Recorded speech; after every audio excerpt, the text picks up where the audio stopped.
जी फैसल साहब ये बताएं कि क्योंकि आप इतने केसेस में पेश भी होते हैं अदालत में और आपका केस ना भी लगा हुआ हो, तो आपको हमने हर हाई प्रोफाइल केस में देखा है, आप खुद आके प्रोसीडिंग अटेंड करते हैं, तो इसलिए हमें तो ये याद भी नहीं रहता कि किस केस में आप ऑफिशियली उस लीगल टीम का हिस्सा थे और किस में आप सिर्फ केस सुनने के लिए आए। तो एक तो ये बता दें कि जो पनामा का केस था, क्या आप उस लीगल टीम का हिस्सा थे या नहीं थे? लेकिन दूसरा ये बताएं, क्योंकि वहाँ हम रोज़ाना आपसे सीखते भी थे और उसी आपके साथ एक ताल्लुक भी बना था। दूसरा ये बताएं कि हामिद खान साहब ये कहते हैं कि नवाज शरीफ साहब की नाअहली का फैसला तो बहुत पहले हो चुका था, जजेस तो सिर्फ इस्तेमाल हुए हैं, खोसा साहब, एजाज अफजल साहब, अजमत शेख साहब और गुलजार साहब और ये सब जजेस, एजाजुल हसन साहब, ये तो इस्तेमाल हुए हैं, फैसला तो कहीं और हो गया था पहले कि इनको नाअहल करना है। तो इस पर क्या कहते हैं आप? जब पनामा केस स्टार्ट हुआ था तो बिल्कुल मैं भी उसमें टीम में बुखारी साहब की टीम में भी शामिल था और रिपोर्टेड जजमेंट भी है। देखिए ये अफसोसनाक है कि हामिद खान को ये नहीं कहना चाहिए। हामिद खान नवाज शरीफ के खिलाफ बतौर वकील पेश हुए थे, बाद में ये भाग गए थे, इनकी वजह से वो मीडिया के ऊपर जो ये प्रिपरेशन के ऊपर था, जब तक कि इनके ऑफिस में बैठ के केस की तैयारी होती रही, पूरा जो है वो किया गया।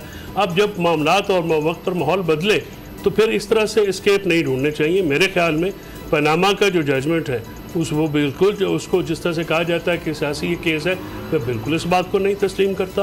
वो मेरिट के ऊपर केस है, उसके केस को जो है उसकी एक लंबी चौड़ी जो है वो जजमेंट्स है, पहले 2 जजेस की जजमेंट है, फिर 3 की जजमेंट है। हमारे यहाँ पे रवाज ये है कि जब वक्त बदलता है, जब मामलात बदलते हैं तो हम सारे बदल जाते हैं। ऐसा नहीं होना चाहिए, बंदे को साहिब किरदार होना चाहिए। और जो चीज़ वहाँ पे की गई थी, आप खुद क्यों वकील बने थे अगर ये सारा मामला हुआ था?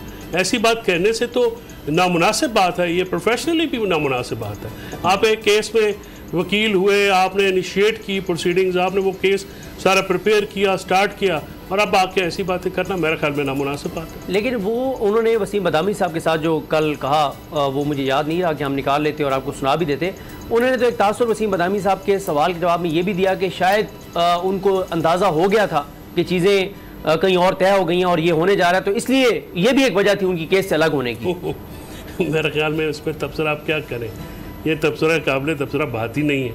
कोई भी वकील जो है वो जब केस लेता है तो उस केस को वो तकमील तक पहुंचाने में, जो आपने कहा, जितने भी केसेस मैंने अभी तक आज तक किए हैं, कभी भी कोई ऐसा केस जो है केसेस ख़िलाफ़ भी हो जाते हैं, केसेस हक में भी हो जाते हैं। लेकिन वकील को ये नहीं कहना चाहिए कि बाद में आप पावर अटॉर्नी आपके ऊपर किसी ने कोई ज़ोर ज़बरदस्ती की थी, आप अपनी मर्ज़ी से वकील हुए थे। वकील नहीं होते, अगर आपको लगता था कि वो केस नहीं बनता था तो आपको बिल्कुल नहीं लेना चाहिए।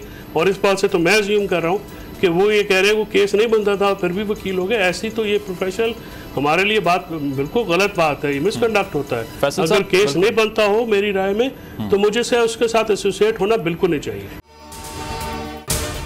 अगर आपको ये वीडियो पसंद आई तो सब्सक्राइब करें और बेल पर क्लिक करें। अवाम के लिए एक और मुश्किल, आटे की अदम दस्तयाबी पर अवाम परेशान। शदीद गर्मी में यूटिलिटी स्टोर्स के बाहर लंबी लंबी कतारें। बोल ने निभाई सहाफती जिम्मेदारियां, पहुंचाई घर घर ये आवाज। इस्लामाबाद के यूटिलिटी स्टोर से सस्ते आटे का हुसूल शहरियों के लिए ख्वाब बन गया। बोल न्यूज हकायक सामने ले आया है। आओ मिलकर आवाज उठाएं, पाकिस्तान को बदलें बोल के साथ। बोल बना अवाम की आवाज। अवामी शिकायत पर बोल ने किया मुताल्लिका इदारों से मुतालबा। सुबह 6 बजे से आकर ये लोग आटे का इंतजार करते हैं। 7 बजे आई हूँ और नहीं मिल रहा है आटा, पैसे नहीं होते थे उधारे लेकर आती हूँ। वो कहते हैं जी 7 खजूर लाजमी लें, हमारे पास आटे के पैसे नहीं होते तो खजूर कहाँ से लें? क्योंकि बोल है पाकिस्तान का नंबर 1 न्यूज चैनल। सब्सक्राइब करें और बेल दबाएं ताकि कोई खबर रह न जाए।